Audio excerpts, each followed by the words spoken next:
नमस्कार दोस्तों, Indian space research organisation यानी इसरो बहुत ही जल्दी जापान के साथ मिलके एक न्यू माइलस्टोन क्रिएट करने वाला है। हाँ दोस्तों, इंडिया की जो नेशनल स्पेस कमिश्नर है वो हाल ही में लुपेक्स यानी लूनर पोलर एक्सप्लोरेशन मिशन की मंजूरी दे दिया है। ये मिशन चांद में 100 दिन तक रहकर रिसर्च करेगी।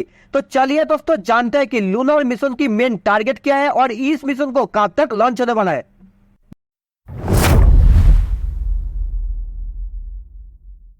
दोस्तों, लुपेक्स मिशन की जो प्राइमरी टारगेट है वो है चंद्रमा की साउथ पोल साइड में और जो रीजन है उस रीजन में वाटर एंड आइस को ढूंढ के निकलना एंड साथ ही में सेकेंडली है दोस्तों जो एसेंशियल रिसोर्स मटेरियल है उसके ऊपर रिसर्च करना।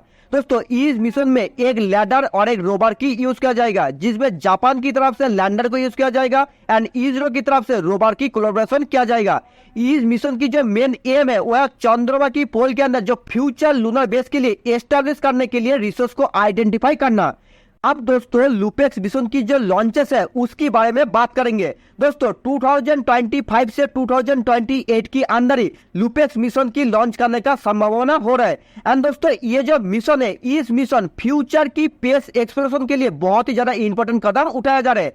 दोस्तों आपको क्या लगता है, क्या हम इस मिशन की जाने से चांद में ह्यूमन बेस एक सेटअप बनाने का एक कदम आगे बढ़ रहे हैं? आपकी राय आपने कमेंट करके बोलिए। दोस्तों इस जो लूनर पोलर एक्सप्लोरेशन मिशन है ये एक जॉइंट एडवेंचर मिशन होने वाला है। एंड दोस्तों इस मिशन के अंदर हमारा देश की प्यारा सा संस्था ISRO and Japan aerospace exploration agency JAXA के साथ मिलकर एक बहुत ही बड़ा एग्रीमेंट हुआ है। लुपेक्स मिशन 100 दिन तक मून के अंदर रहकर रिसर्च करेगा एंड इस मिशन की जो मेन टारगेट है वह पार्टिकुलर पोलर रीजन के अंदर आइस एंड वाटर की रिसर्च करना। साथ ही में दोस्तों जो सेकंड पार्टिकुलर रीजन है वह वाटर की अलावा चंद्रमा के अंदर रेयर मटेरियल मीन जो हीलियम 3 है उसकी रिसर्च करना। तो इस लुपेक्स मिशन में मोस्ट इंपोर्टेंट पार्ट है एक रोवर और एक लैंडर की वजह से। दोस्तों इसरो ने जो लुपेक्स रोवर बनाया है उसकी अप्रोक्सीमेटली वेट है 350 केजी के आसपास। आपको मैं याद दिला देता हूँ कि चंद्रयान 3 में इसरो ने जो पैंगन रोवर की यूज किया था उससे भी 26 केजी वेट और ज्यादा होने वाला है।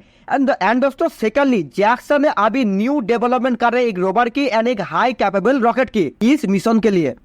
तो इस मिशन में स्पेशली जो साइंटिफिक इंस्ट्रूमेंट का यूज किया जाएगा उसमें पहला नंबर पे है ग्राउंड प्रिटेंटिंग रडार, सेकेंड है दोस्तों मिड इंटरफेरेंस सेमीकंडक्टर, थर्डली रेमन सेमीकंडक्टर, साथ ही में दोस्तों heavy payload and lunar resourcing surrounding. इतना सारे साइंटिफिक इंस्ट्रूमेंट को एक ही साथ यूज होने वाला है। बट दोस्तों अगर आपने सोच रहे कि ओनली मून के अंदर 100 दिन मिशन को करने के लिए इतना बड़ा मिशन की क्यों जरूरत है, नहीं दोस्तों, अगर आपने घर बनाएगा तो घर बनाने से पहले आपकी जो घर की स्ट्रक्चर है पहले उसको बनाया जाता है। Same future human space mission के लिए इस मिशन को करना बहुत ही ज्यादा इंपॉर्टेंट है। एंड साथ ही मून की जो साउथ पोल सेक्शन है उस सेक्शन के अंदर इसका टेस्टिंग करना बहुत ही ज्यादा जरूरी है। इसके अलावा दोस्तों मून के अंदर अगर वाटर मिल जाएगा तो लॉन्ग स्पेस मिशन के लिए मून एक बहुत ही बड़ा स्टेशन बन सकता है। एंड दोस्तों रिसर्च की टाइम में अगर बहुत ही रेयर मेटल हीलियम 3 मिल जाएगा तो भारत तो बहुत ही जल्दी मालामाल हो जाएगा। क्योंकि दोस्तों मैं आपको बता देता हूँ कि अगर आपको पता नहीं है तो हीलियम 3 एक बहुत ही पावरफुल न्यूक्लियर बम बन सकता है। बाकी तो दोस्तों आप खुद ही समझ सकते हैं। इसके अलावा दोस्तों advance space scientist lab and दोस्तों इंटरनेशनल कोलैबोरेशन स्पेस एक्सप्लोरेशन करने की वजह से भारत की बहुत सारा लॉन्ग बेनिफिट होने वाला है। अगर दोस्तों आपने इस दोनों कंट्री की जो ज्वाइंट मिशन है उसकी बेनिफिट को देखेंगे, इंडिया के लिए जो एडवांस इन स्पेस टेक्नोलॉजी की जो डेवलपमेंट है एंड जो फ्यूचर स्पेस एक्सप्लोरेशन है एंड जो रिसर्च है उसमें बहुत सारा हेल्पफुल होने वाला है।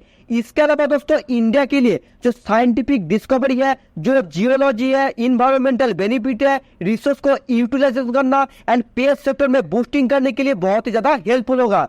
सेम दोस्तों अपने जापान को देखेंगे तो जापान की जो रोवर एक्सपर्टीज है, collaboration for deep space mission and जो टेक्नोलॉजिकल एडवांटेज है उसमें भी जापान को बहुत सारा फायदा मिलेगा। दोस्तों जापान ने जो टेक्नोलॉजी एडवांस बनाना चाहता है इसका पीछे भी एक बहुत ही बड़ा रीजन है, क्योंकि कुछ ही दिन पहले जापान ने ASLIM बोल के एक मिशन को स्टार्ट किया था जो पूरी तरह से फेल हो गया। इसी वजह से दोस्तों जापान की जो नॉलेज है वो दूसरा कंट्री को शेयर करना चाहता है। दोस्तों आपको क्या लगता है, इसरो को ऐसे ही अदर कंट्री के साथ मिलकर ज्वाइंट मिशन करना चाहिए डीप स्पेस मिशन के लिए?